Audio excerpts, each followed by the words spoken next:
Well, welcome to the Startup Espresso. I'm Hall T. Martin, the host of the show, where we talk about raising funding for your startup and the time it takes to have an espresso. I hope you enjoy this episode. Hello, this is Hall T. Martin with the Startup Funding Espresso, your daily shot of startup funding and investing. Startups looking to take corporate VC funding should be aware of the requirements put on founders. Here's a list to consider. Corporate VCs may seek consent rights on contracts the startup enters with competitors. They may seek higher levels of compliance on the part of the startup. They may require additional rights over an exit given they are in the deal for a longer time. They may limit information made available to competitors and the market in general. They may expect right-of-first-refusal on any shares offered. And they may put a call option on the company for a future buyout. They may put a put option on the company which must buy back the shares in the future. They may take board observer role, which absolves them of any fiduciary responsibility.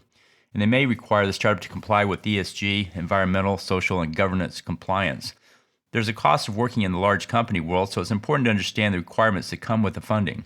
Thank you for joining us for the Startup Funding Espresso, where we help startups and investors connect for funding. Let's go start up something today.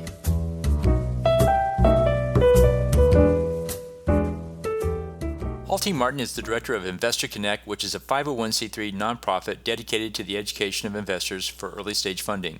All opinions expressed by Hall and podcast guests are solely their own opinions and do not reflect the opinion of Investor Connect. This podcast is for informational purposes only and should not be relied upon as a basis for investment decisions.